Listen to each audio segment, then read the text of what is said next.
adicciones. Bueno, a cargo de esta clase va a estar el compañero Hugo Vidal Fernández, que es psicólogo social y abogado, coordinador del área de adicciones de la primera escuela privada de psicología social del doctor Enrique Pichón Rivier, y coordinador de la Casa Libertad, un dispositivo de asistencia en adicciones. Así que Hugo, si estás listo.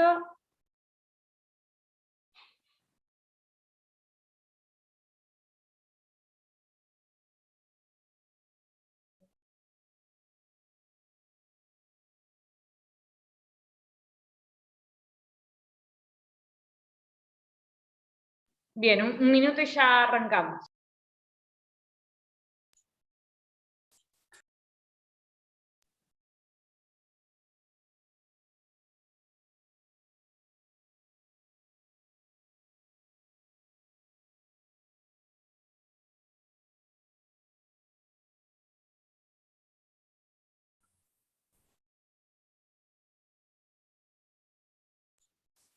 Hola, ahí.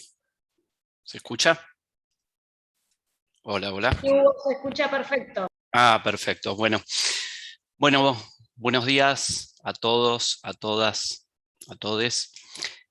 Para mí es un placer estar hoy acá, agradecer al movimiento Ni un pibe menos por la droga, a ustedes en los distintos lugares en los que se encuentran, y también a mi querido amigo Horacio Tavares, que fue quien me invitó a participar hoy. Yo tengo un trabajo territorial, barrial, bastante intenso hace muchos años en las villas de la ciudad de Buenos Aires, trabajando con grupos de familiares de adictos al Paco. Y hoy, como dijeron en la presentación, estoy vinculado a coordinar un dispositivo de pibes y pibas adictas que tropezaron con la ley y los acompañamos de alguna forma, con un gran equipo en el que formo parte. La propuesta de hoy es tratar de hacerlo lo más sencilla y amigable posible en un tema que es bastante duro de entrarle porque es lo jurídico, así que bueno, espero lograr ese objetivo. Voy a compartir la pantalla.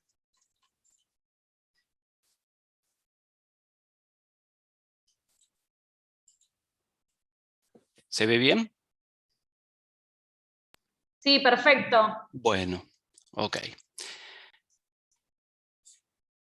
Ustedes a lo largo de los distintos encuentros estuvieron viendo de alguna forma los análisis de los campos del conocimiento de este fenómeno de las drogas, desde la parte social, comunitaria, de todo lo que tiene que ver con lo cultural, parte de la matriz que Horacio Tavares también nos explica, desde el aspecto económico, porque la droga es un factor económico en esta sociedad capitalista. Desde el aspecto de la salud, estuvieron en una presentación donde hubo una profesional de la salud. Desde la parte educativa, tanto por hacer, lo que es campaña, prevención, promoción y prevención de salud. Pero también hay un campo, que es el campo jurídico y legal. Ese es el campo donde hoy vamos a estar abordándolo de alguna manera. Ese campo y todos estos campos, pero este en especial, tenemos que capacitarnos, digo yo, para defendernos de derechos ante las violaciones del Estado, porque el Estado, así como regula todos estos aspectos a través de normas, también las viola.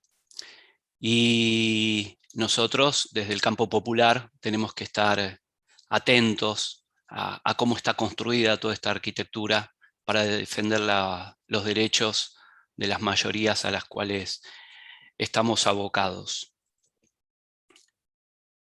Nosotros sabemos que las drogas, de alguna manera, quitan o limitan la libertad.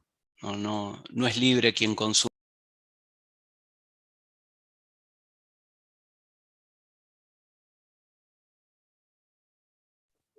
Hugo, un segundo que estás muteado. Ahí estamos viendo qué pasó.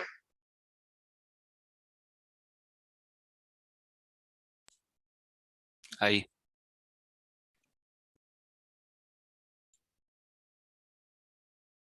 Ahí está, Hugo. Ahí, bueno. No sé si se escuchó, bueno, lo dice ahí el slide, la limitación que generan las drogas, de algunos usuarios en algunas fases. Y esa pérdida de libertad lleva a una pérdida de libertad psíquica, vincular, que genera ocasiones, como dice acá, en algunas ocasiones a conductas que ponen a la persona en el campo jurídico en el riesgo de perder otra libertad, que es la libertad física. Como les decía, yo me desempeño en estar vinculado con jóvenes que producto de la adicción entran en el delito, generalmente para consumo. Y ese es un tema bastante importante a tener en cuenta porque nuestras cárceles están pobladas de pibes y pibas adictas. Entonces, que es otra forma de control social, que es otra forma también de racialización, de entender que las cárceles están en su gran mayoría llenas de pobres y en este caso de personas que tuvieron problemas con las adicciones. Esa pérdida de la libertad física se pone en juego en dos campos del derecho. Uno, en el campo penal, que es el que les decía recién, y se vincula con la cárcel por un delito, ya sea por un delito vinculado a drogas, la ley de drogas, que es lo que hoy vamos a ver, o también por cometer un delito por motivo de estar en un proceso de adicción, ¿no? El otro día, por ejemplo, un pibe que viene a nuestro dispositivo, el servicio de salud lo agarró adentro de un auto, tratando de robar el auto, pero se quedó ahí, no lo podían sacar del estado en el que estaba de consumo. A él entra en el proceso penal, y ese es un desafío también a ver. Y en el campo civil tenemos también una pérdida de libertad física, que se da con el tema de la internación, ¿no? Entonces, en estos dos aspectos hay mucha info, pero también mucha confusión. No tenemos ahí elementos que nos permitan a nosotros entender por dónde va la verdad de esto, y sabemos que son cuestiones que llevan a múltiples opiniones, no es un tema sencillo. Entonces, si a través de la droga llevo a cabo algunas conductas que me llevan al ámbito civil, ahí interviene un juez civil que me puede llegar a privar de la libertad. ¿Por qué? Porque puede que yo ingrese a una institución de salud, que es la internación. Pero también tenemos el otro campo donde interviene un juez penal, y ahí la privación de la libertad ya no es en una institución de salud en primera instancia, sino en una institución penitenciaria. Pero también, hoy vamos a ver, la ley penal puede derivar a que el juez haga cumplir una pena en una institución de salud. Esto es lo que hoy vamos a abordar un poquito, pero entendiendo lo siguiente, que a quienes se les aplican estas leyes, de qué forma, bajo qué requisitos se pierde la libertad, no es algo estático, fue cambiando con el tiempo, fue cambiando y va a seguir cambiando. Y ahí está el campo de lucha también, porque estas leyes que uno las estudia hoy tienen antecedentes hace muchos años, y esto fue cambiando para mejor o para peor. Entonces esto quiero dejarlo marcado porque lo que estamos viendo hoy quizás no es lo que pase dentro de unos años. Vamos a empezar por el campo penal, y dentro de esto tenemos que decir que la primera ley de drogas fue en el año 74, un periodo bastante nefasto de nuestra historia, una ley de drogas que establecía algunos principios vinculados a la criminalidad con el tema de drogas, y fue en el año 89 que se modificó, ya en democracia, pero esta ley de la democracia del año 89, llamada Ley de Drogas, legislación anterior. Fíjense ustedes que esta es una legislación bastante vieja, que tiene resabios de un gobierno no democrático. Esta ley de drogas, que es la que hoy está vigente, la que se les consulta a los políticos, a los candidatos respecto a sus posturas, es la que hoy vamos a tratar de entender desde lo más sencillo. Si ustedes ven, todos estos rectangulitos de color rojo es todo lo que la ley de drogas penaliza, prohíbe, dice que es ilegal. Yo traté de ordenarlos desde lo menor en cuanto a gravedad a lo mayor.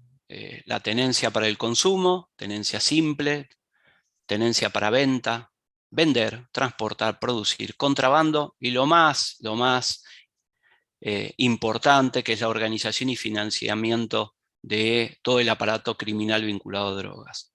Lo que está por debajo de esa línea punteada, como ven ahí, es lo que se llama lo que sería el consumo público o el consumo privado, que eso no está penalizado.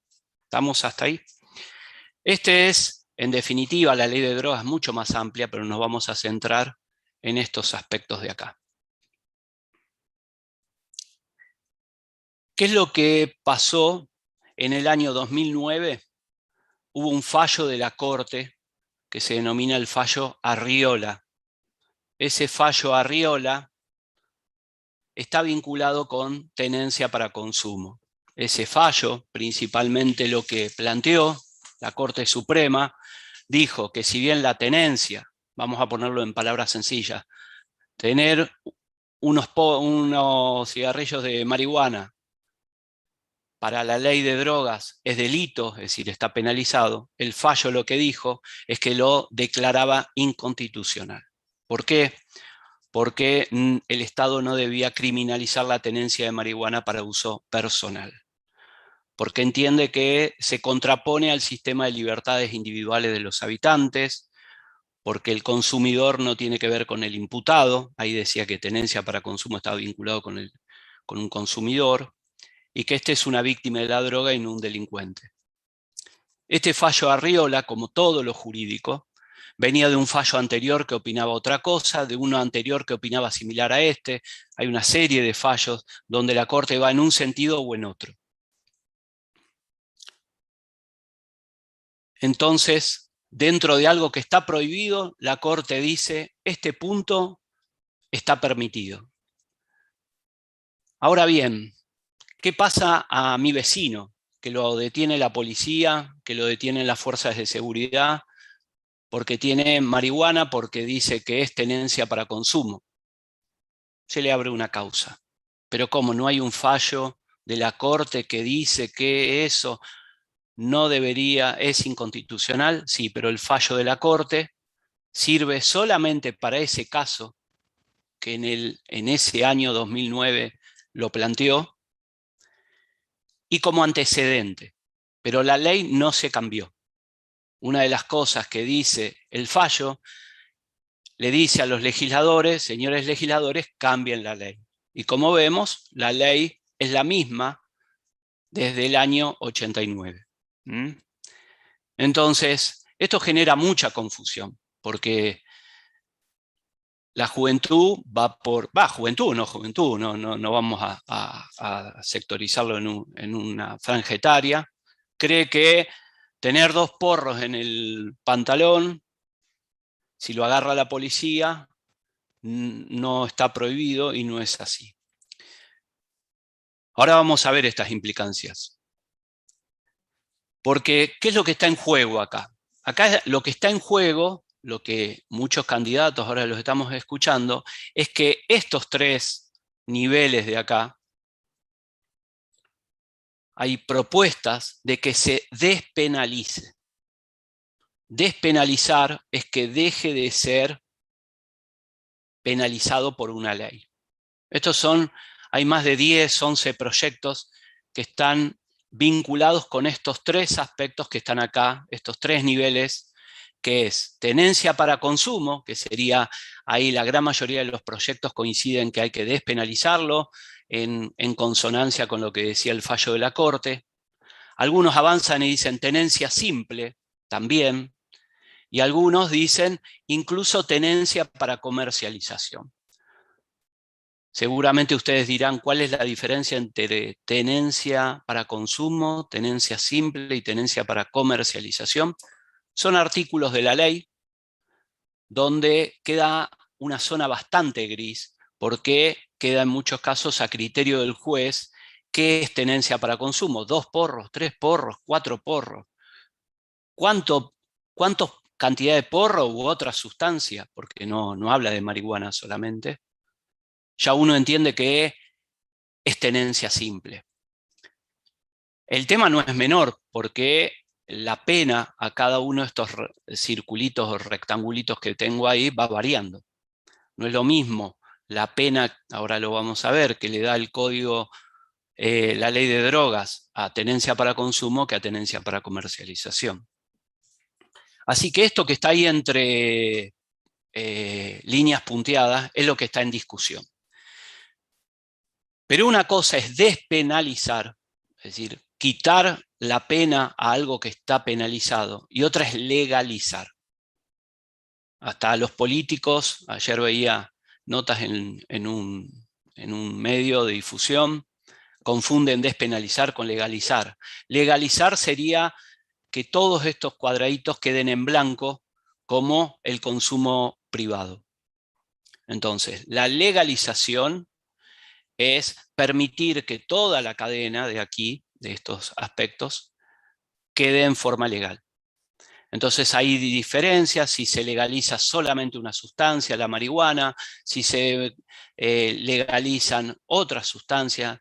Este es un campo discutido, pero podríamos decir que cada vez está aumentando el consenso en relación, y el consumo también, en relación a despenalizar como mínimo la tenencia para consumo. No sé si he sido claro, después en el momento de las preguntas trato de aclararlo más porque es difícil sin un ida y vuelta.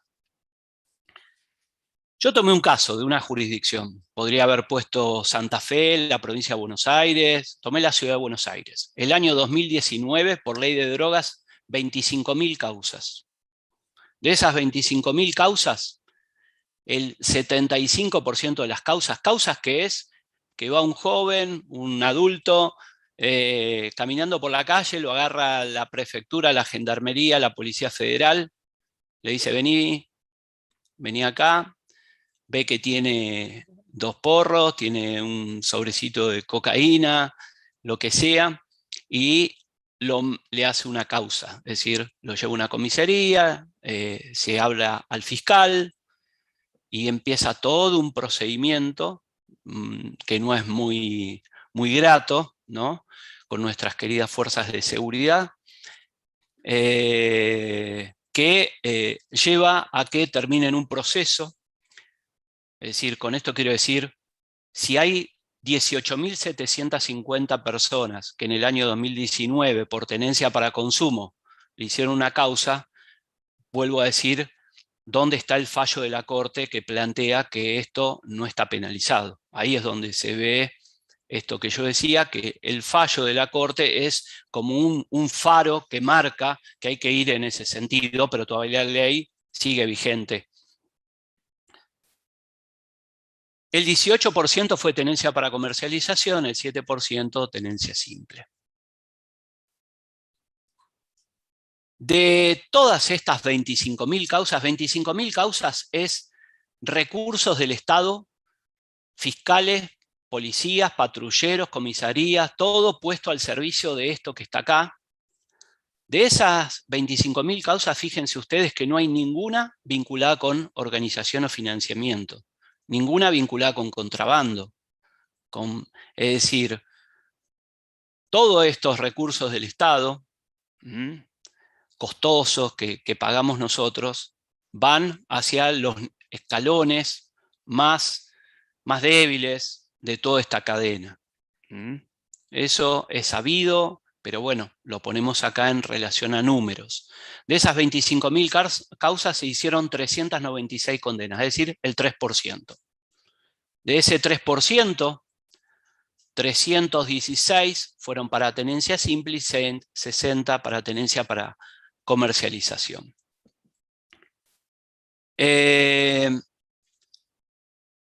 Hasta acá, ley penal, es decir, todo el ámbito penal, quizás por una cuestión que ahora vamos a ver, que esto responde a una política criminal de generar situaciones a los más vulnerables, porque en definitiva todo esto tiene que ver con también perseguir a la población más vulnerable. En sectores más vulnerables, porque de estas causas, después cuando uno la pone en un mapa, imagínense la ciudad de cada uno de ustedes, en los barrios más vulnerables son donde están estas causas, por más que en otros también, en los barrios más acomodados, ¿no? Hay también tenencia para consumo, pero ahí no se hacen procedimientos. Cuando uno pone un cuadro, acá yo quería poner este cuadro en relación a que fíjense ustedes que de la década del 20, que era la primera legislación, la del 60, la del 70 y la del 80 y 90, fueron cambiando las penas, en algunos casos. Así como el tráfico de estupefacientes en la década del 20 era de 6 meses a 2 años, después pasó de 1 a 6 años, después pasó de 3 a 12 y ahora es de 4 a 15. Todo esto va cambiando. Con esto les quería decir que no es algo estático. Hoy en día el tráfico es de 4 a 15 años. 4 a 15 años está más o menos similar al secuestro extorsivo, que es de 5 a 8 a 15. El consumo de estupefacientes, es decir, la tenencia para consumo, es de 1 mes a 2 años.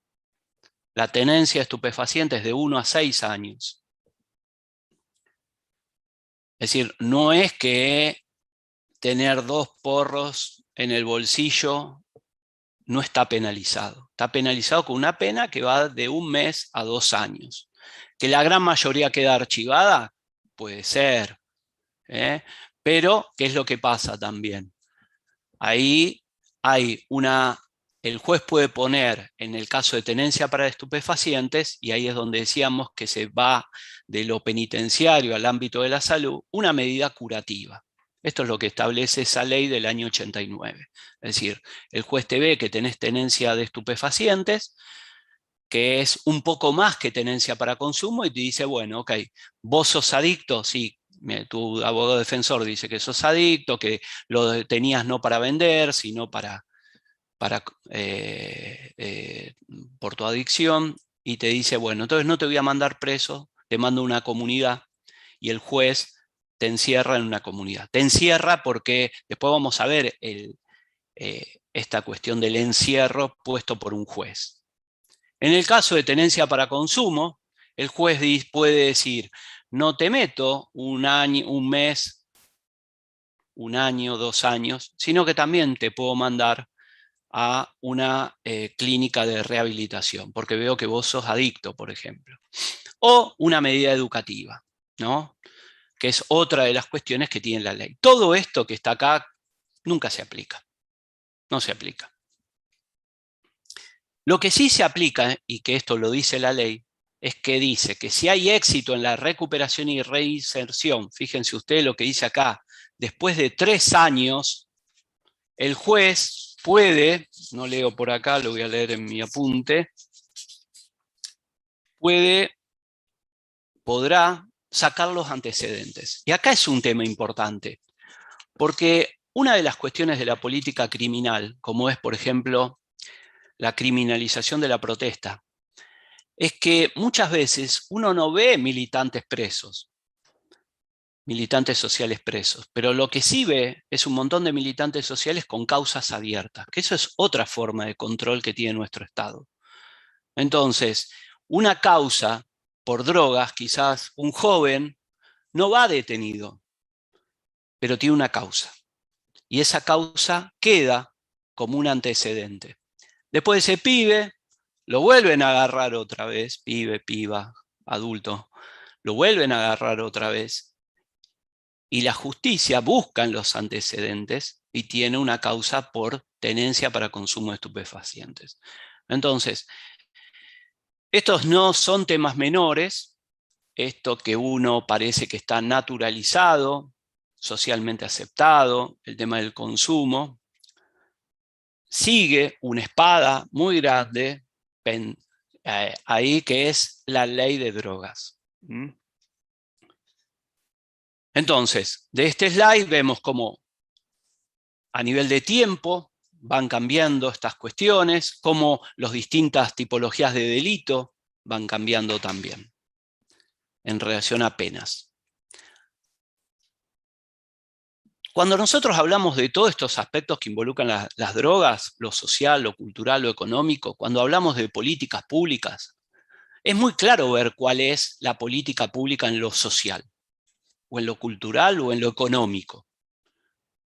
El tema es que estas políticas públicas, que son actividades que, como dice acá, desarrolla el Estado para satisfacer necesidades sociales, en lo penal la llamamos política criminal. Así como hay políticas sociales, hay política criminal. La política criminal es una cuestión que en nuestro país se le exige en muchos casos que presenten un plan económico, pero también uno podría exigir cuál es el plan político criminal. Uno cree que eso está oscuro, que tiene que estar vedado, que tiene que estar no al conocimiento de la población. Imagínense ustedes que uno dijera, bueno, en el ámbito de política cultural, nadie sabe cuál es la política cultural, está oculta. Eso no es así, no tiene que ser así. El Estado debería decir cuál es su plan político criminal. Hay muchos países que están avanzando en esto, donde se les exige al fiscal, al procurador general, que presente cada año dónde va a poner foco en la persecución criminal, donde todos los recursos que le da el Estado para hacer uso de la fuerza violenta que tiene el Estado, a dónde van a estar puestos. Eso no está en nuestro país, ¿no? Y eso juega a favor de no perseguir a los poderosos. Entonces, está como cada fiscal tiene su kiosquito, cada fiscal atiende las cosas como a él le parece, cuando en realidad debería estar organizado y debería ser público. Nos vamos a ocupar, por ejemplo, del narcotráfico, pero del narcotráfico, ¿de qué aspectos del narcotráfico? Porque cuando uno plantea de cambiar una ley, imagínense ustedes que ahí tenemos la ley que analizamos recién, y ahí vemos que hay discusión en si vamos a cambiar el artículo y el 14.2 lo vamos a legalizar y vamos a cambiar ese punto de esa ley. En realidad nos hace confundir muchas veces, porque esta ley en realidad está vinculada con otras leyes. Entonces, cambiar un artículo no es el tema. El tema es que deberíamos ver cuál es la legislación de drogas, que son varias leyes. Pero cuando uno ve la legislación de drogas, después dice, pero también tengo en lo que hace a temas de violencia de género, de corrupción, ¿no? Los distintos aspectos que hacen ¿a qué? A la política criminal. Entonces, si nosotros vemos el cambio de un artículo dentro de una ley y luchamos por eso y no entendemos que en realidad lo que tenemos que pensar como organizaciones sociales es que entender el plan político criminal que tiene el Estado para dentro de eso decir en lo que hace al tema del narcotráfico, ¿por qué no ponemos y dirigimos nuestros esfuerzos, por ejemplo, en los eslabones más poderosos del narcotráfico, no en el pibe que tiene o piba que tiene 2 porros, sino en el lavado de activos, en esto que está pasando, por ejemplo, en algunas causas en la provincia de Santa Fe, donde van con quienes manejan el dinero, el blanqueo de capitales, y eso pudiéramos que el Estado nos diga sobre la mesa cuál va a ser su plan político criminal, sería mucho más interesante. Hoy en día estamos empantanados en si cambiamos un artículo o no de una ley dentro de un mundo de leyes y de aspectos a tener en cuenta. Espero que se haya entendido esto de acá, si no, como digo, después lo podemos retomar.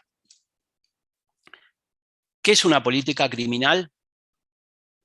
Es priorizar. ¿A qué le voy a dar bolilla? ¿En qué de todos mis recursos, fiscales, comisarías, móviles policiales, cámaras, al robo de celulares o al narcotráfico? ¿Qué priorizo? Porque no tenemos capacidad ningún país tiene capacidad para responder a todo. Por eso se habla de un plan político criminal. ¿Cómo articulo todos estos aspectos? ¿Cómo fijo objetivos? Cuestión que en Argentina no hay. Hay gente que estudia muy bien el tema de política criminal, que también se cree que es un tema de derecha. Y la política criminal no es un tema de derecha, porque la política criminal tiene que ver con, justamente, decir, bueno, ¿dónde vamos a atacar? Monitorear esos objetivos y plantear en sí un plan concreto. Entonces, como vimos, el aspecto penal, que a través de un juez penal, ahora quizás se entiende más ahí, uno puede quedar privado de la libertad, ya sea en un instituto penitenciario, una institución penitenciaria, te agarraron tenencia para comercialización, te metieron 3 años y medio, pero vas a una cárcel, o el juez vio que vos sos adicto y esos 3 años y medio te lo hace que vos tengas que cumplir esa pena en una comunidad. Esa es la posibilidad que da la ley y por eso deriva una línea azul hacia una institución de salud. Hasta acá, brevemente, todo lo que tiene que ver con el ámbito penal. La propuesta ahora es poder irnos a otro ámbito, que es el ámbito civil. El ámbito civil que tiene otras discusiones, otras interrogantes que tienen que ver más que nada con el tema de las internaciones de alguien que sufre una problemática de adicción. Las personas con adicción, junto a otras que tenían otros padecimientos mentales, se encontraban contempladas en normas jurídicas, es decir, todo esto se encuentra en normas jurídicas. Cuando digo normas jurídicas hablo no solamente de leyes, sino también de códigos, donde lo que predominaba era el encierro. Yo recuerdo, por ejemplo, mi querido abuelo era alcohólico, era de Mendoza, era alcohólico, y mi abuelo, para un tratamiento de su adicción al alcohol, estaba en un manicomio en Mendoza. Un manicomio con chaleco de fuerza. No había otros modelos de tratamiento.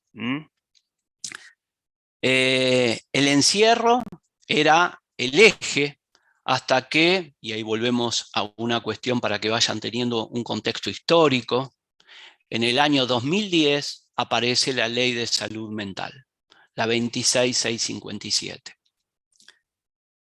Esa Ley de Salud Mental tenía un objetivo principal, que es que esa ley se basaba en que todas las personas tenían derecho a la protección de la salud mental y que las adicciones debían ser tratadas como parte de políticas de salud mental.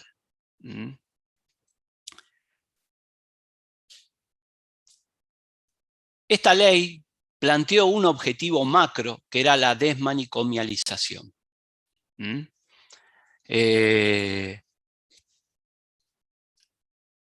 Los institutos monovalentes, llamados neuropsiquiátricos o loqueros, era el lugar a donde apuntaba esta ley, a tratar de cambiar esa realidad, donde teníamos personas que ya ni siquiera sabíamos si tenían habían ingresado por un tema mental o la institución misma había agravado esa situación. Y ahí plantea una serie de cambios en relación al tema de dotar de derechos a esas personas con padecimiento mental. A mí me tocó ir a visitar varios lugares vinculados al tema de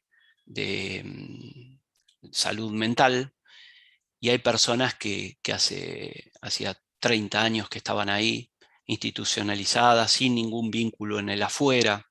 Bueno, una situación bastante crítica y que obviamente toca el tema de los derechos humanos. Esa ley de salud mental, antes de esa ley, la persona con padecimiento mental podía ser internada. Fíjense ustedes, lo pongo acá, a pedido de autoridades policiales. Es decir, la policía venía y planteaba que una persona tenía un padecimiento mental, hacía una... ¿Quién era una persona con un padecimiento mental? Un alcohólico, podía ser, un adicto. La policía o un familiar se tenía que probar la peligrosidad. Entonces venían los vecinos, decían, sí, el otro día me quiso hacer esto y se trepó y casi agarró un cuchillo. Perfecto. Y el juez disponía la internación. El juez disponía la internación hasta que considerara ese juez que finalizó esa situación. En muchos casos el juez se olvidaba de esa persona, ese vecino que había intentado con un cuchillo, ¿no?, hacer algo, y así es como pasaban años y años y esa persona quedaba en el instituto neuropsiquiátrico. Imagínense que si nosotros para la justicia somos un número, una carpeta, cuando uno está internado y tiene muchas veces y uno va con su familia y pide y reclama y no es escuchado por la justicia, imagínense una persona sin red vincular que terminaba en un neuropsiquiátrico, quedaba ahí abandonada a su suerte. ¿Qué es lo que planteó la ley de salud mental? La ley de salud mental planteó que la persona con padecimiento mental excepcionalmente podrá ser internada. Entonces cambió lo que era la regla a la excepción, y que ya no era el juez el que iba a poder decidir sobre la vida y el destino de esta persona, sino que tenía que intervenir un equipo interdisciplinario, y ya no había que plantear el tema de la peligrosidad, sino un concepto que introduce la ley de salud mental, que es el riesgo cierto inminente. Y el juez, después de eso, sí, el juez tiene que tomar la decisión o no de disponer la internación, y esa internación iba a estar acotada en un tiempo determinado y tenía que ser evaluado periódicamente para que no pasara esto que decía de la internación de por vida. Así como lo estoy presentando, parece que la ley de salud mental es la panacea, y vamos a ver que tiene un montón de errores, pero tenemos que plantearlo de cuál era su objetivo que se había propuesto, un objetivo político vinculado con la ley de salud mental y la violación de los derechos humanos de las personas que estaban institucionalizadas. El otro aspecto que plantea esta ley es que antes la persona con padecimiento mental era privada del ejercicio de sus derechos. Imagínense que esto sirvió a muchas cuestiones, porque imaginen que mi abuelo, por ejemplo, mi abuelo no tenía bienes, pero imagínense que tuviera bienes en su momento, lo internaban, le quitaban todos los derechos y los hijos y los familiares o un curador era el que le manejaba todos los bienes. Entonces esto se prestó a muchos abusos y no se los consultaba acerca de la elección del procedimiento, no se les facilitaba, como dice ahí, acceso a la información. Vos perdías toda capacidad de todo derecho. ¿Por qué? Porque te habían declarado que tenías, que estabas loco, que eras adicto, para ponerlo en palabras sencillas. ¿Qué es lo que cambió la ley de salud mental en relación a este tema? Que a la persona con padecimiento mental la ley le otorga autonomía para el ejercicio de sus derechos, se la debe consultar en relación a qué procedimientos se le ofrecen y garantizarle el acceso a la información sobre el tratamiento. ¿Quién puede oponerse a esto? El tema es cuando esto lo pensamos en clave de adicción, ¿no? Ahora lo vamos a ver, porque autonomía para el ejercicio en un tema de adicción, cuando una mamá tiene a un hijo, a un marido, o un marido a la señora que tiene un consumo profundo de alguna sustancia psicoactiva, ¿no? Y quiere llevar a cabo una medida extrema, dolorosa para la familia, como es la internación, en muchos casos nos tiran la ley de salud mental por la cabeza y nos dicen que esta persona es la que tiene todos sus derechos y tiene que elegir, y esto termina en que el piba diga, no, yo no me interno ni loco, y se va. Entonces, estas son las cuestiones que empiezan a entrar en tensión en relación a el objetivo de derechos humanos, de instrumentar de derechos a las personas con padecimiento mental, y la especificidad del tema de la adicción.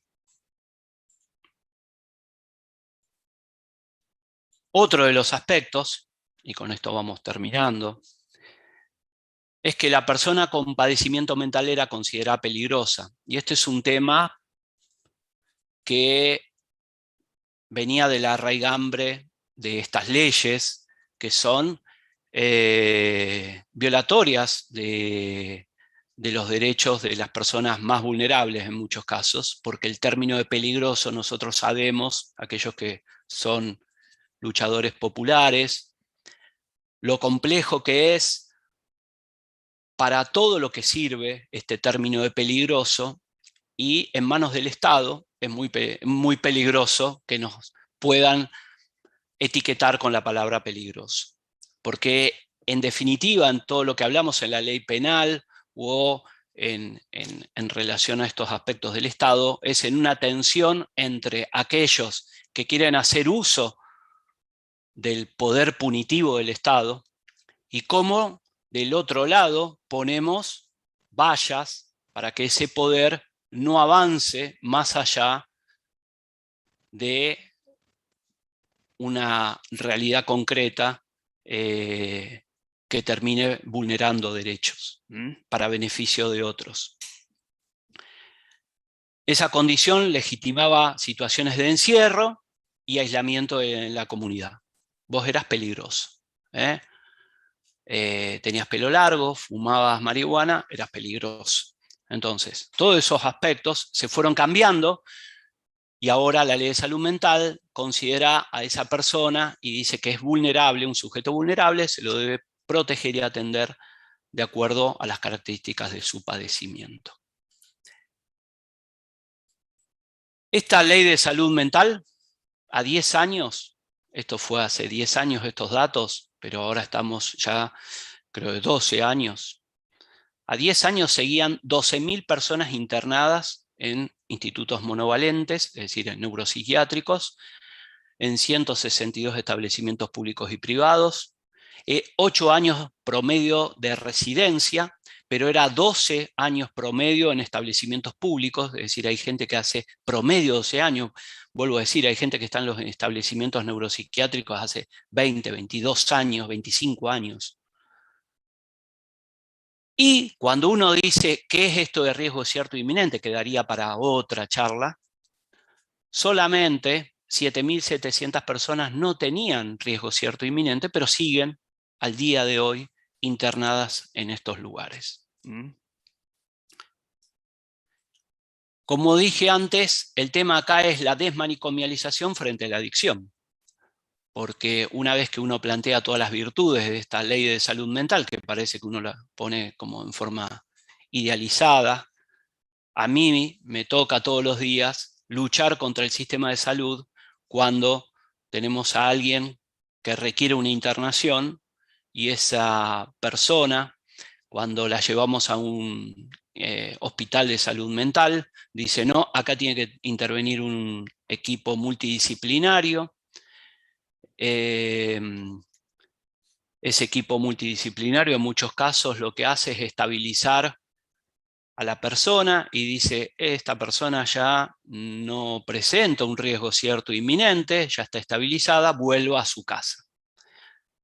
Y sabemos el riesgo que en muchos casos es para esa persona que la conocemos, que conocemos su historia de vida.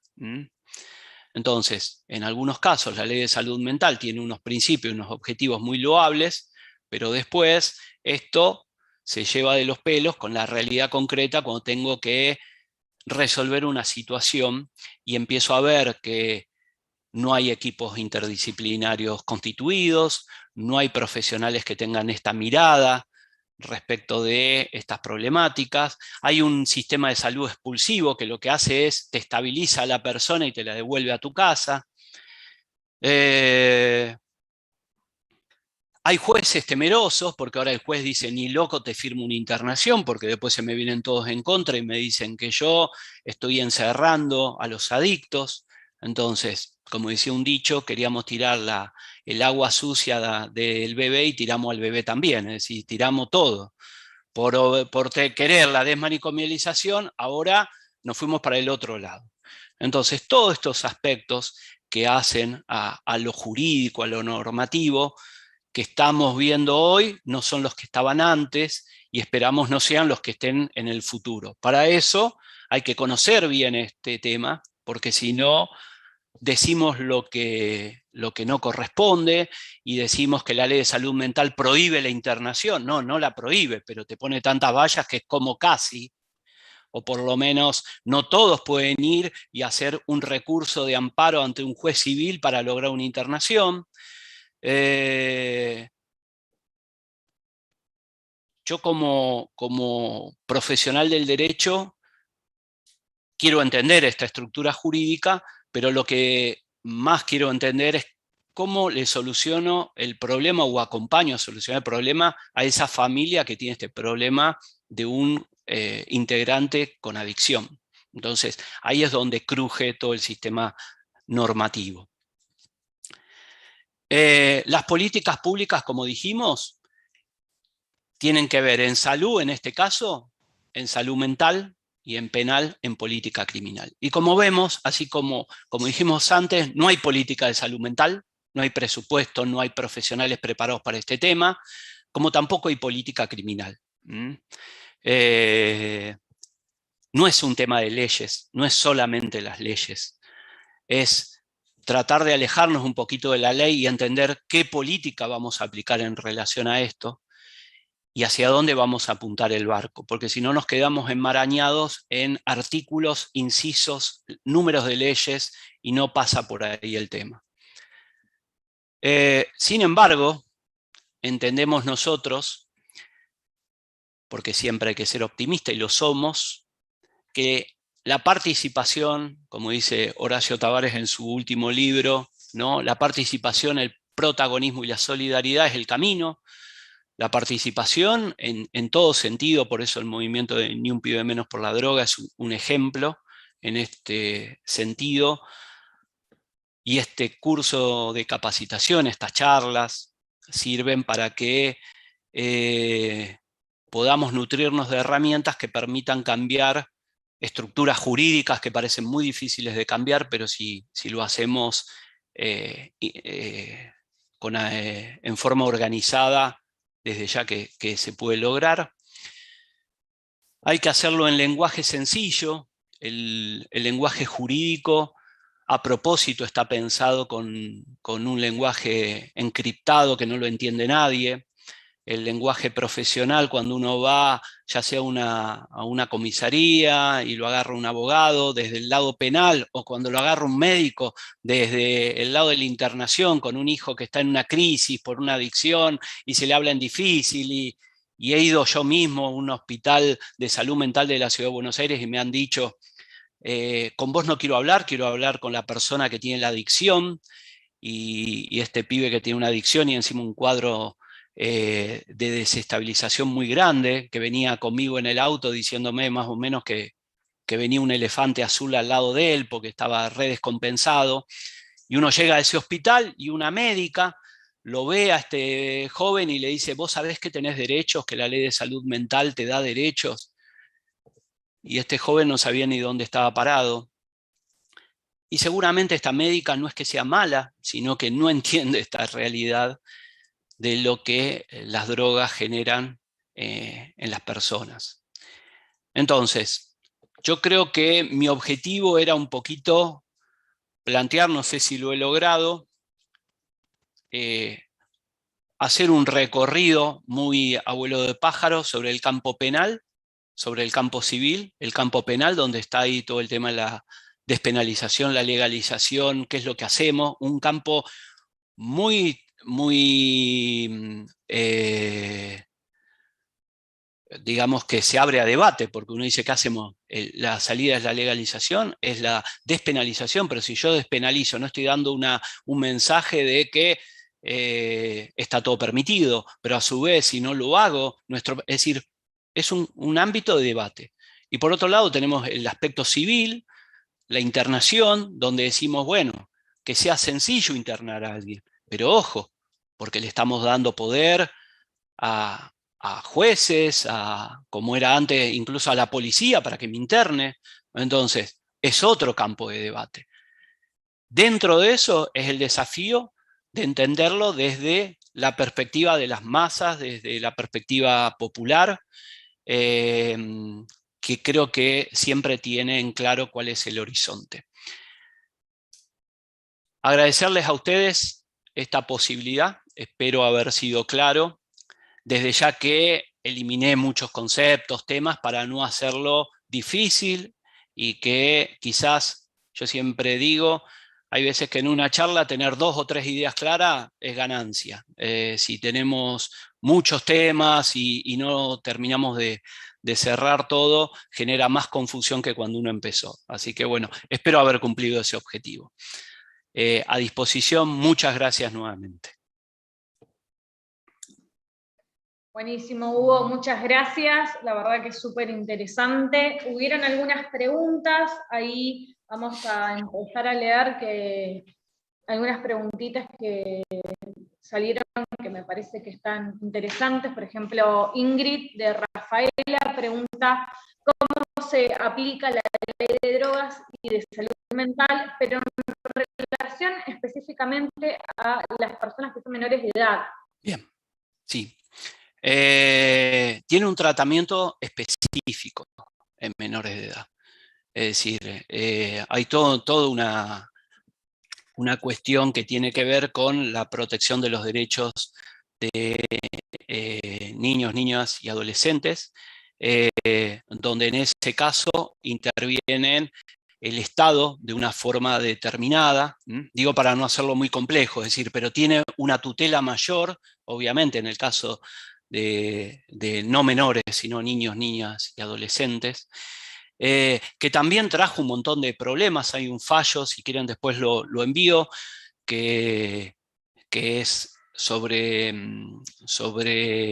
la situación de un adolescente que decide internarse porque se da cuenta que no puede con su vida, se interna después de muchos intentos por primera vez, y fíjense ustedes cómo es esto del derecho, que el juez dice, no intervino el equipo interdisciplinario, no intervino el Ministerio Público Tutelar, por lo tanto, se cancela la internación y ese adolescente tiene que cesar con la internación y lo saca de estar internado por una cuestión de leyes, de cosas escritas que muchas veces se llevan en contra de la realidad.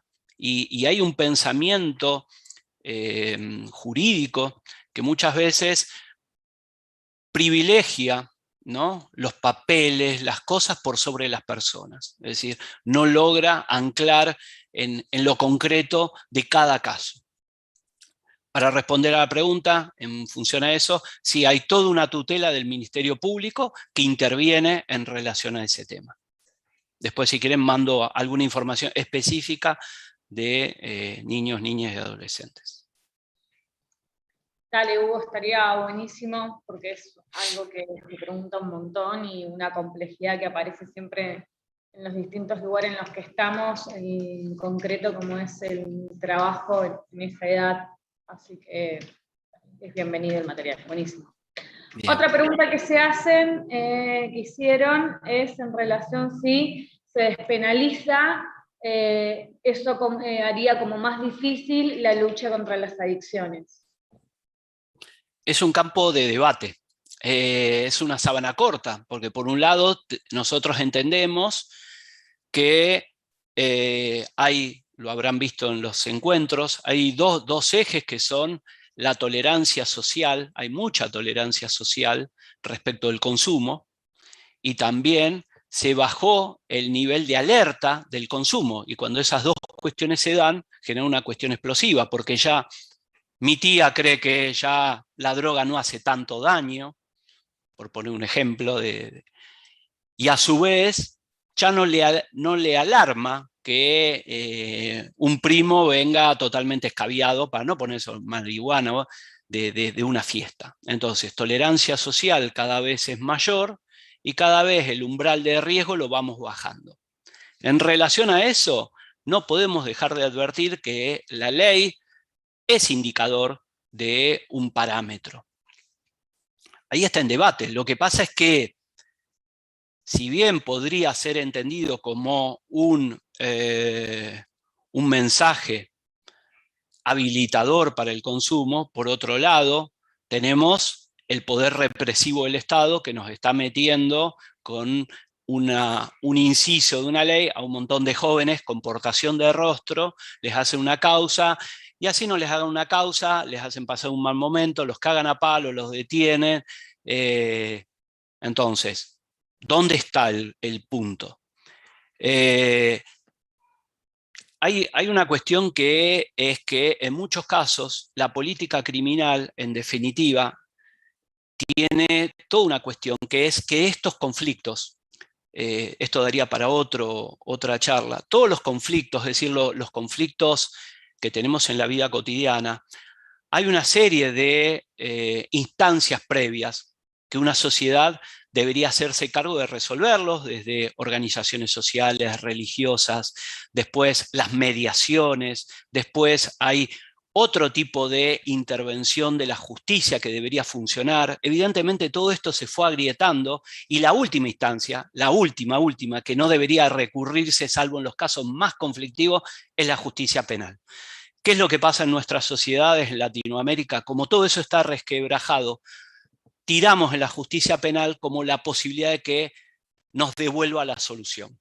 Y le estamos tirando, el día de mañana vamos a tener problema entre vecinos y vamos a exigir que haya un delito, que ese delito intervenga un fiscal, que intervenga un juez, cuando en realidad eso debería ser para las cuestiones más extremas.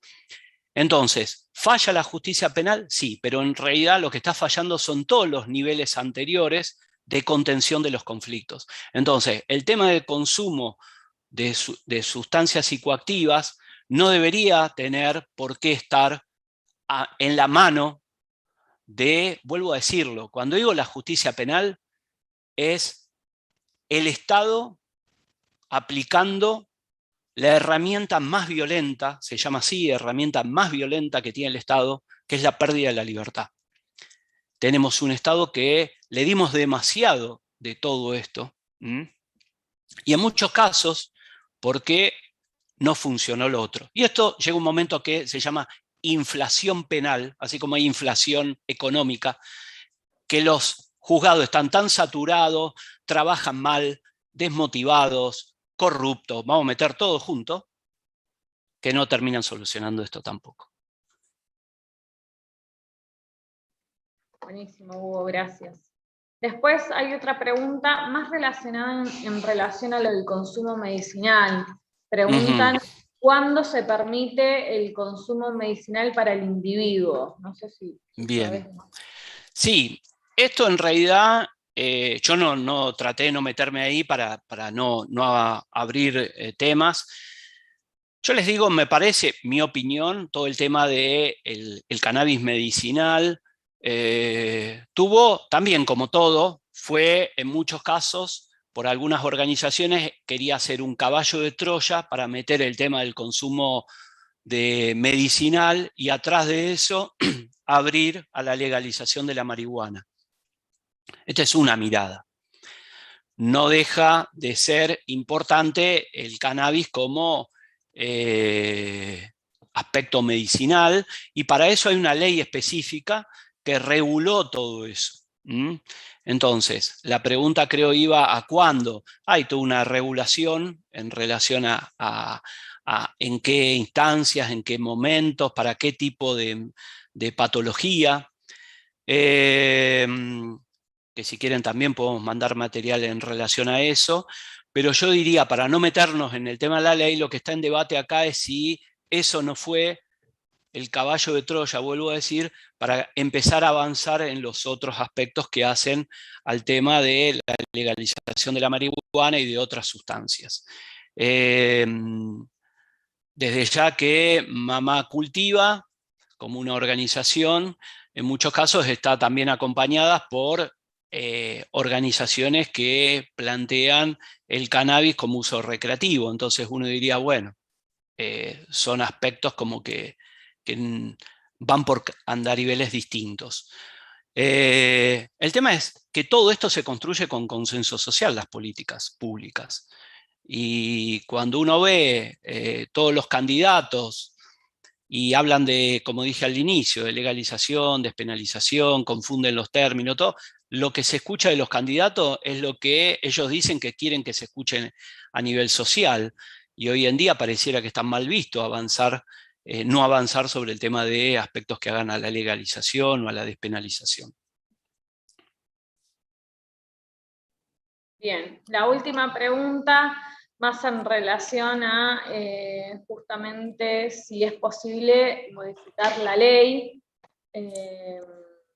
si esto es posible, que creo que un poco lo acabas también de decir, que es fundamental también la discusión, abrir el debate y también escuchar qué es lo que dice la gente y la organización popular también para poder que se ha escuchado las necesidades que hay en los pibes y pibas y en los barrios.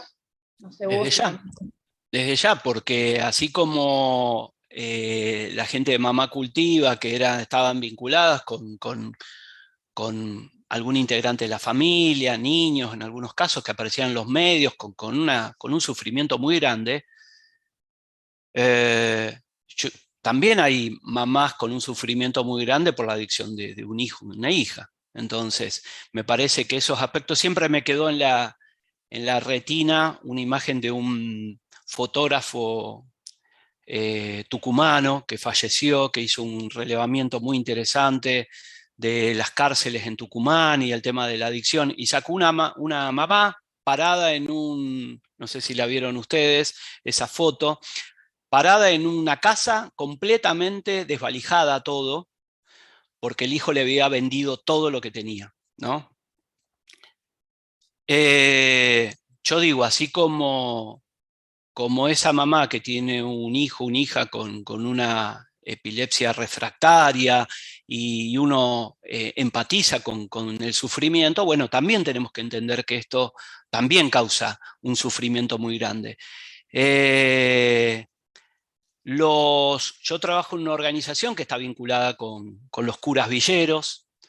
Hay una cuestión que uno de los curas villeros, el padre Pepe, planteó que decía, en la mirada de ellos, dice que la despenalización son las últimas páginas de un libro. Es decir, primero hay que empezar diciendo, bueno, ¿qué hacemos con la adicción? Antes de abrir a que uno de esos rectangulitos rojos pase a ser blanco, ¿no? De eso que presentaba yo.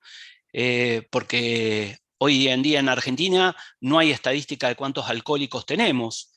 La última estadística hablaba de 1.200.000 alcohólicos crónicos. Y cuando uno dice, en una sociedad que tiene 1.200.000 alcohólicos de una droga que es legal, que se van a recuperar, van a un hospital, un alcohólico, como yo habría acá, como sería mi abuelo, va a un hospital y ve un papelito que dice, vaya al grupo AA de la iglesia tal, porque no es política pública un abordaje del alcoholismo en la Argentina. Es decir, ustedes quizás me dicen y ojalá me digan, no, pero en el hospital cercano de casa hay un equipo que trabaja el tema del alcoholismo. Acá en la ciudad de Buenos Aires vos vas a los hospitales y te encontrás con eso, con un cartelito que te deriva a una organización religiosa donde hay un grupo de AA.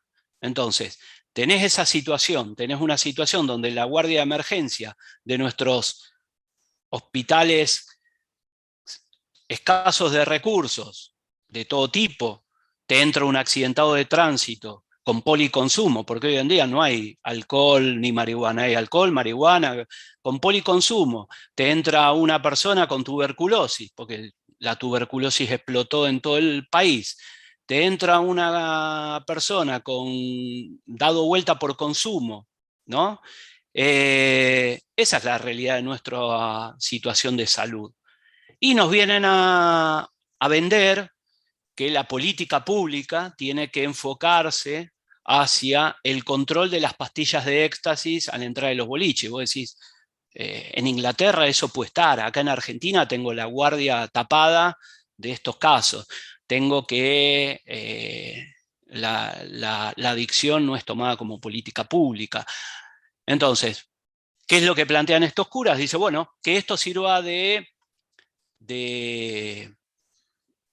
para traer a debate, bueno, ¿qué hacemos con la adicción hoy? Y después, si logramos todo eso y si le abrimos la mano al Estado, bueno, quizás sería importante seguir abriendo a que esto no se penalice. Es una postura, es una postura. Desde ya que es un ámbito de debate. Buenísimo, Hugo. Leo un comentario de Eugenia. Sí. El gran debate con la ley es el presupuesto, porque si no hay recursos para el trabajo interdisciplinario y en territorio, los hogares asistidos se transforman en mini manicomios por la exterminación en sí misma para cumplir con la ley. Lo mismo con las instituciones acordes para el tratamiento particular de cada situación. Sí, coincido. El tema es que los recursos, una cosa es no hay recursos, que desde ya no hay, pero también es cómo utilizo esos recursos. Porque esto de los recursos en muchos casos, en el caso de política criminal también uno plantea, ¿no?, que faltan recursos y empieza a pedir más cámaras, más patrulleros, más cosas, cuando en realidad todos esos recursos están derivados hacia otro objetivo. En salud mental se dice que la salud mental es la hija boba de la salud, ¿no? No le dan presupuestos, se había fijado un presupuesto por ley de salud mental que no se cumplió, se plantean cosas muy lindas, como esto del equipo interdisciplinario. Hay un artículo muy interesante que hace una trabajadora social donde dice, nosotros entendemos cuándo es riesgo cierto e inminente, que es esta frase que pone la ley de salud mental, que si no está acreditado no puede internar. Pero en realidad dice, en realidad nosotros decimos que no hay riesgo porque la institución de salud no tiene los recursos para albergar a esa persona. Entonces nos escapamos diciendo no hay riesgo cierto e inminente. Entonces, tenemos que estar preparados, los médicos tienen que estar, porque así tengamos recursos. Los equipos de salud tienen que estar preparados en relación a esto. Por eso la importancia de también los promotores de salud comunitarios. Yo he ido a dar charlas a estudiantes de medicina y les planteaba la problemática de la adicción, la importancia del rol familiar, y me llamó la atención que estudiantes de medicina me dijeran, qué copado esto de la familia que habla usted, porque nosotros siempre pensamos a la persona aislada. Y vos decís, estamos hablando 2021 de un joven de la salud que me diga que él, y dice, a nosotros nos enseñan en medicina, ¿cómo empieza? Empieza con un cuerpo desarmado, es decir, esto que se llaman preparados, que para estudiar medicina empiezan desde un cuerpo para que digan, esto es un hígado, esto es decir, y a lo largo de la formación, en las últimas instancias de la formación, un médico tiene alguna materia que tiene que ver con prevención, con el abordaje familiar, pero no tiene una idea de que esa persona forma parte de una familia, de una comunidad, en un aquí y ahora.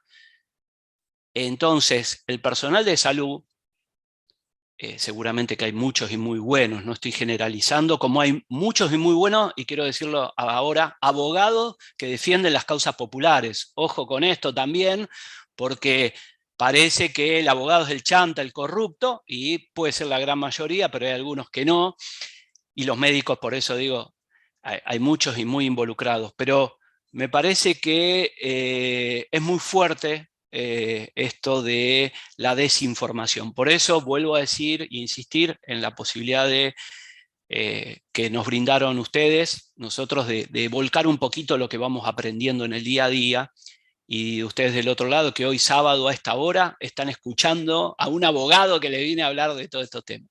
Así que bueno, ustedes son los protagonistas y las protagonistas de todo esto.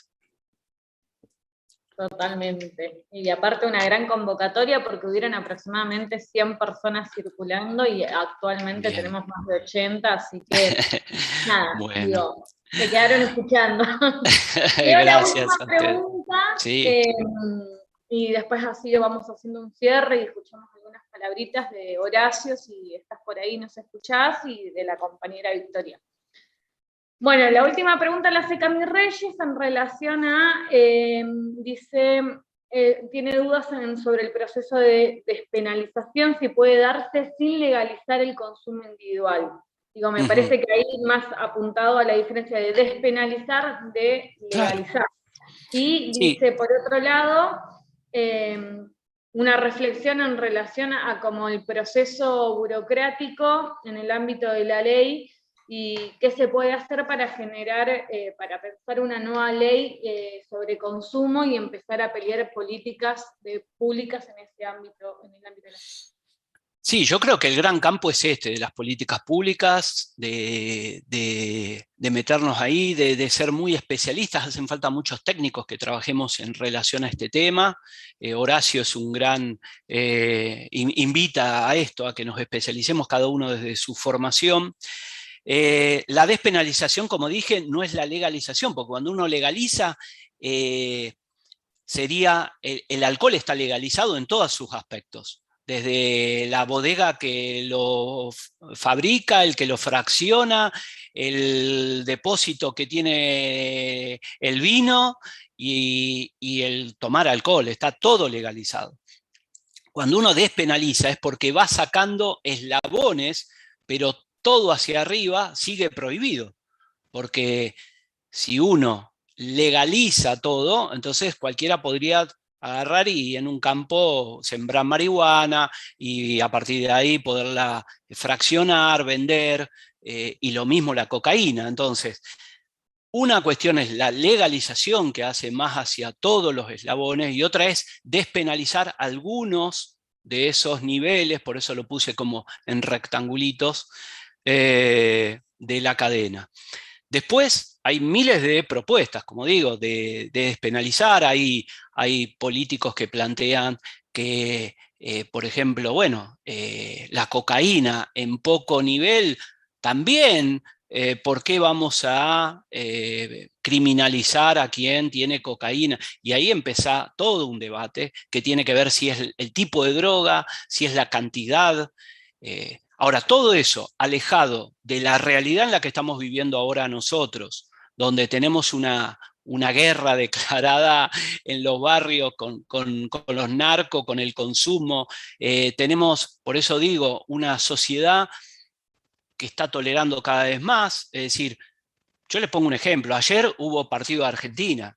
El sponsor oficial de Argentina es una droga. ¿Cuál es? La cerveza. Es alcohol, ¿no? Y esto empezó en los 90 con Budweiser auspiciando el primer mundial de fútbol. Y en ese momento uno decía, ¿cómo puede ser que una bebida alcohólica, una droga, vamos a decirlo así, porque hablamos de alcohol y droga, y el alcohol es la principal droga, pudiera estar auspiciando un mundial de fútbol? Y se hizo, y auspiciaron el otro, y auspiciaron el otro, y el Mundial de Rusia también estuvo auspiciado. Y hoy en día, a mí me gusta correr, hacer algo de running, como le dicen ahora, y cada vez más son las carreras de la cerveza. Y vos decís, ¿y qué tiene que ver? Y terminas la carrera y hay cerveza gratis para los que participaron, y esto auspicia. Y vos decís, y cada vez lo vamos tolerando más. Y el otro día, y con esto cierro, veía el Mundial de Fútbol, en el partido de Argentina, la publicidad, porque son muy ingeniosos, con el himno nacional de fondo abriéndose latitas de cerveza. Era y iban las latitas de cerveza abriéndose. Entonces te meten lo patriótico, y ahí el ámbito cultural. Entonces, son aspectos a tener en cuenta y que hacen al debate al momento de tocar una norma jurídica. No me quiero extender más. Está Horacio, si está Horacio, qué presión. Buenísimo, Hugo, gracias. Horacio, ¿estás por ahí? Pues. Horacio. Sí, pero no tienen la cámara prendida. No, me parece que nos dijo que podía ser que se retirara, así bueno. que, Victoria, le vamos a dar para unas palabritas de cierre a una referente del movimiento. Victoria, si quieres hablar. Bueno, estuvo bueno, Hugo, el recorrido. Gracias, gracias.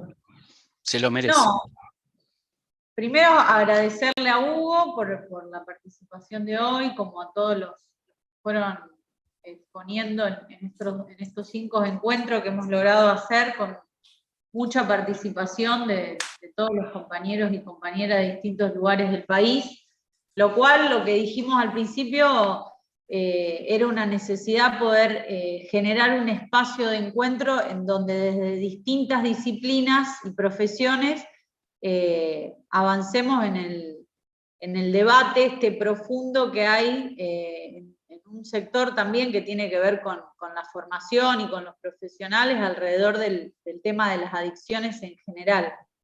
Y que me parece a mí que lo que el movimiento demuestra y el trabajo que hacemos en los distintos lugares, en las CAC, pero en un montón de espacios territoriales que por ahí, en algunos hemos logrado tener este instrumento que nos permite ampliar el trabajo y en otros lo hacemos a pulmón, y lo que te demuestra es que es necesario un abordaje integral, y al mismo tiempo que ese abordaje integral desde distintas disciplinas esté integrado a la lucha popular y a la organización popular. Que Hugo también lo decía, porque las ideas que hay en la sociedad y que te mete el propio Estado en relación al consumo y distintos mecanismos de control entran de distintas maneras, como por ejemplo, recién bien contaba Hugo con el partido de fútbol de Argentina de ayer, que llega a todos y a todas las personas de la Argentina y de todas las edades. Por lo tanto,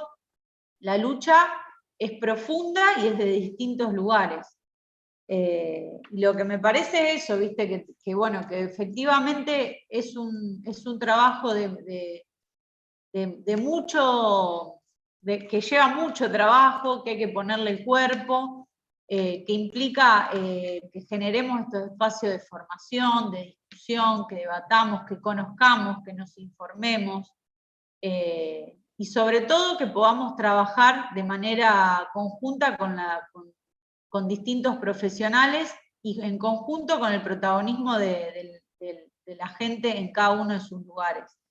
Porque como en la clase pasada lo decía Emilio, lo del protagonismo y el rol activo de los compañeros y las compañeras que van tomando el calor no solo de la lucha contra las adicciones, sino en este camino de formarse, de conocer, de informarnos, es también lo que hace un proceso de transformación de la realidad. Por lo tanto, por un lado necesitamos que los profesionales se vinculen a los espacios en donde estamos, pero no solo que nos vengan, digamos, a enseñar o a abordar, sino que podamos hacer de manera conjunta con la gente que protagoniza todos los días la lucha contra las adicciones, un abordaje que nos permite de distintas maneras y desde distintos aspectos avanzar en esa lucha contra las adicciones. El desafío que tenemos es seguir generando estos espacios y profundizar el trabajo que venimos haciendo, y por delante poder hacer este encuentro de manera presencial en donde efectivamente el debate sea mucho más rico, porque la limitación de hacerlo de manera virtual es que a veces, bueno, los tiempos, la modalidad y demás no ayudan. Pero es un primer paso que Horacio se puso a la cabeza de hablar con distintos profesionales para poder llevarlo adelante y de trabajarlo juntos, y me parece que ha sido un gran acierto y que fue muy bueno y muy importante, y que podamos, si esperemos que esta pandemia no siga, el año que viene poder hacer un encuentro de manera presencial. Y felicitar a todos los compañeros y las compañeras y distintos profesionales que participaron durante los 5 encuentros, y que me parece eso, que demuestran todos los días en sus lugares que desde el protagonismo y desde un rol activo es posible transformar eso que este sistema intenta de distintas maneras, insistentemente como mecanismo de control para acallar a los jóvenes principalmente, y que cuando eso se cambia, no solo que te muestra que es posible, sino que te demuestra que es posible vivir de una manera, de otra manera, sería saludable, en donde ahí entra no solo la salud, el trabajo, la educación, sino también el tema de los derechos humanos, y lo de bueno, todo esto que hoy bien explicó Hugo, que está totalmente integrado a todos esos aspectos. Así que nada, es felicitarlos, agradecerles la participación, y que el desafío es seguir generando estos espacios. Nosotros vamos a mandar todas las grabaciones que hemos hecho de los 5 encuentros. Nuestro compromiso es poder hacer una desgrabación de estos 5 encuentros y poder hacer un material que nos quede en alguna especie de librito, para poder seguir trabajándolo en los distintos lugares y que sea una cosa que se permita desarrollar y aportar. Por eso les vamos pidiendo a todos, ahora Hugo también, que todo el material que tengan, que nos lo manden, así se los difundimos por un lado a ustedes y después agregarlo a ese material que vamos a intentar trabajar y hacer. No prometemos que salga la semana que viene, pero que vamos a trabajar para que esté, vamos a trabajar. Y me parece eso, que nos enriqueció muchísimo, y bueno, y que está todo por delante, así que es todo bueno para seguir avanzando. No sé, Nere, vos también agregás algo.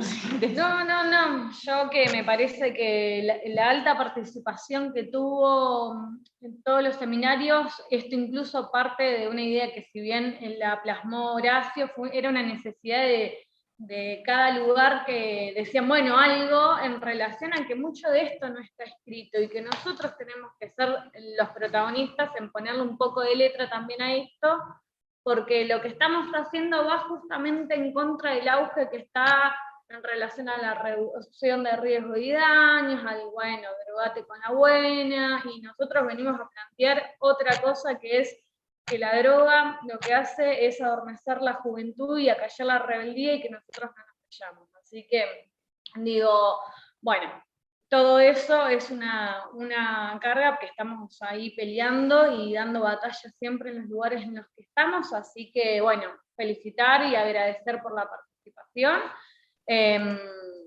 Así que, bueno, eso, nada, reforzar el éxito que me parece que fue todo el seminario, y vamos a estar enviando todo con paciencia, pero seguramente en 2 semanitas, junto con los certificados también de asistencia. Así que todo eso calculen aproximadamente 2 semanas.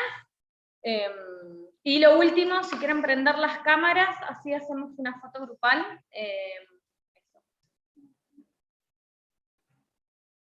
Hugo, si vos querés hacer un último saludo. Sí, agradecer nuevamente. Ahí de distintas localidades fui viendo los agradecimientos que mandaron por el chat, así que bueno, estoy al servicio de ustedes para lo que sea, para consultas, para lo que sea a través de la organización, y nada, y mañana a votar bien.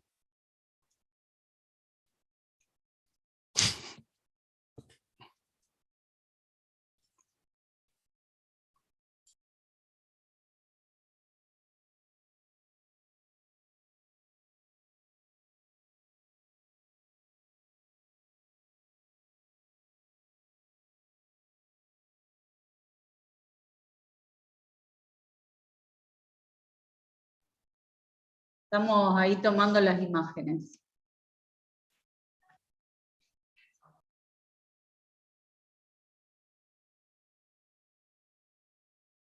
Así que ahora hacemos la foto. Decinos cuándo. Sí, ya están las cámaras. Bueno, después vamos a hablar con Horacio y le vamos a hacer llegar los agradecimientos y los saludos, porque una pena que no haya podido ahora dar unas últimas palabras.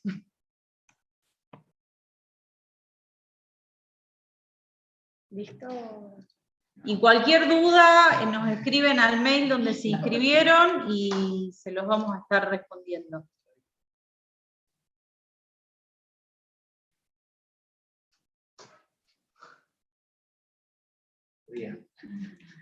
Bien, ahí, ahora sí, ahora va la foto.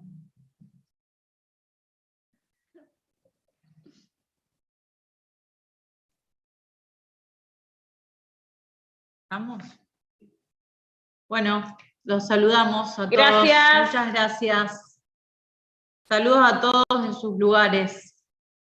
Y que viva este gran movimiento que se ha extendido en todas las provincias y localidades del país. Así que vamos por más.